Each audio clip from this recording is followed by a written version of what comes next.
अगर आप भोजपुरी की ताजा खबरों को देखना चाहते हो तुरंत ही हमारे चैनल को सब्सक्राइब करें। ये लाल रंग का सब्सक्राइब बटन दबाएं और बेल आइकन को दबाएं जिससे नई वीडियो की जानकारी आप तक पहुंच जाए।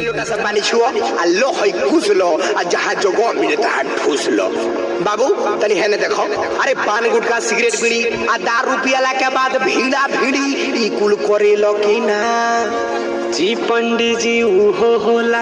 लड़की पक्ष तनी है देखो जा, अरे लड़का झूठ ना बोले सही आ एकरा संगे लड़की ना रही, लड़का पसंद बा। अरे जी पंडित जी आ जब जब पीही दारू ताड़ी आ लड़की के तब खूबे मारी, लड़का पसंद बा। जी पंडित जी अरे टीबी कैंसर से ही मरी आ लड़की तहार विधवा करी, लड़का पसंद बा। अरे ओ मर्दवा पसंद बा।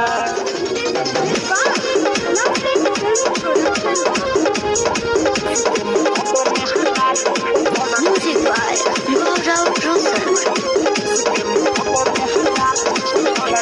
लोग शादी करता बा कहता बुरा बकवा, अब कहे मुहावा में मरल लकवा। लोग शादी करता बा कहता बुरा बकवा, अब कहे मुहावा में मरल लकवा। मन कइले बिया हमरा के माई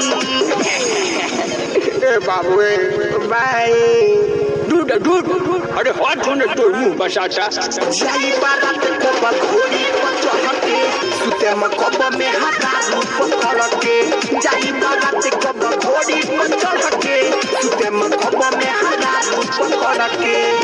ए मौसी हो देवा आंगली पाई गजमातिया हो महादेवा चौका पुराई सुनिए शिवा शिवा के दोहाई। ओम पटापटंतम आखमरंतम हाथे हिलंतम ई गुणकुल तहरा में बा।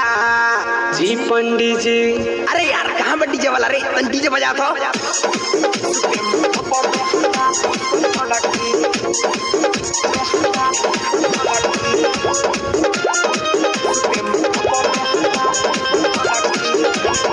भीतर जवानी के दानो तछाता, मजा के रस सुजती पर छिटाता। ए हो भीतर जवानी के दानो तछाता, मजा के रस सुजनी पर छिटाता। सुन कहता नी बना के पाई ए बाबू बाई।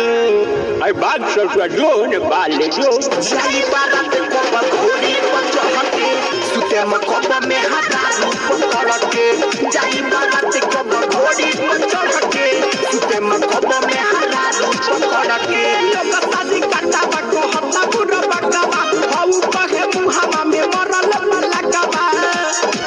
मन कइले बिया हमरा के माई ए बाबू बाई दूध दूध अरे हाथ होने तो मुंह बसाता। जाई बारात को बघोड़ी पचहटे सुते में कब में हटा पकड़ के, जाई बारात को बघोड़ी पचहटे सुते में कब में हटा पकड़ के।